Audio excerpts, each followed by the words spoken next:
What if everything, wars, empires, even the rise and fall of cities, has been moving on a timeline, a countdown?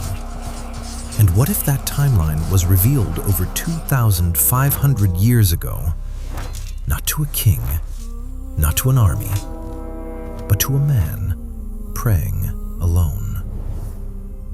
Because in one moment, a man named Daniel asked a simple question: how long will this last?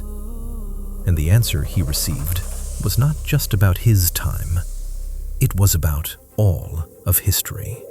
Daniel is old. He saw Solomon's temple destroyed. He has lived through the collapse of Babylon and the rise of Persia. He has seen kingdoms fall like sandcastles. But one thing still troubles him. Jerusalem is still in ruins. He had been reading the scrolls of Jeremiah, the same Jeremiah who watched Jerusalem burn, and he realized the 70 years of exile were almost up. He was fasting and pleading for a city he hadn't seen in a lifetime. The problem is that his people are still scattered, and there is the fear that God's promises will never materialize. So Daniel prays, not casually, but with urgency. He confesses sin, not just his own, but his nation's. And he asks the question that sits heavy on his heart. God, how long until things are made right? While I was speaking in prayer, Daniel says, the man Gabriel came to me in swift flight. I want you to catch the urgency here. This isn't a casual visit. In previous vision experiences, Daniel was so shattered that he was sick for days. Now Gabriel arrives at the time of the evening sacrifice. But wait, there was no evening sacrifice. The temple was a blackened ruin 800 miles away. Gabriel wasn't there to give Daniel just an encounter. He was there to give him a timeline. He tells Daniel, I have now come to give you insight and understanding. Because what Daniel was about to hear would determine the fate of the world forever. Then comes the verse that has kept scholars awake for 2 millennia.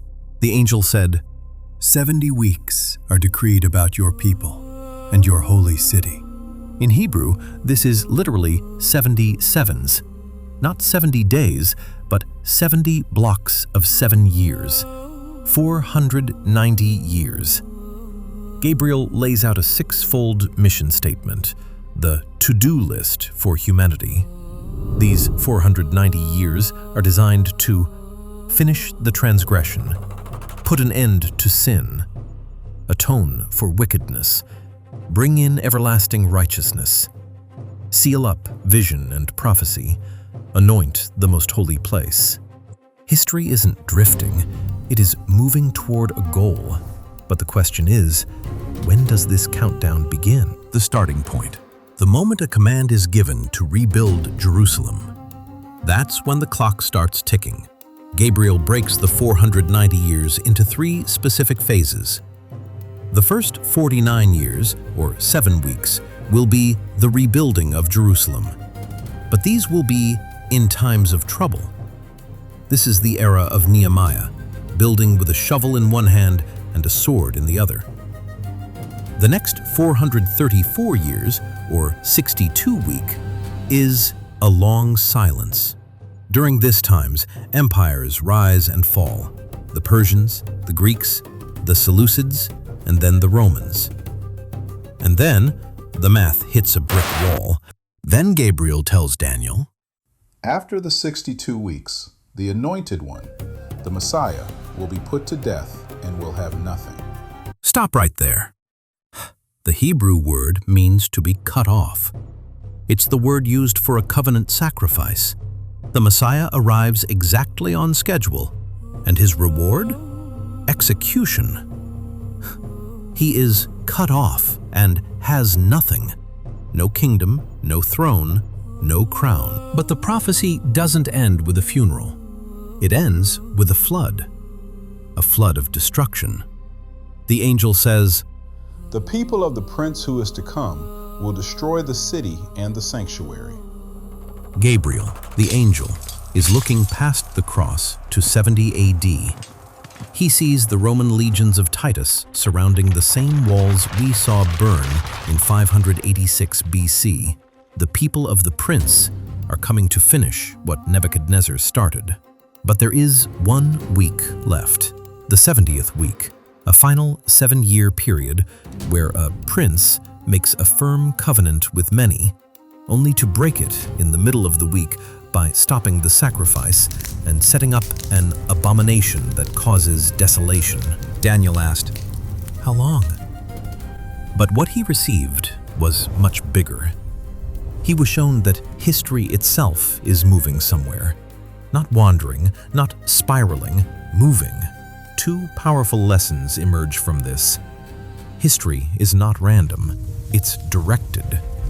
Even when things seem chaotic, even when nations rise and fall, there is a deeper structure underneath it all.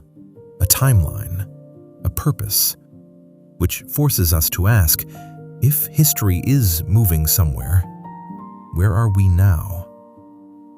The second powerful lesson we learn is that the most important moments can look like failure.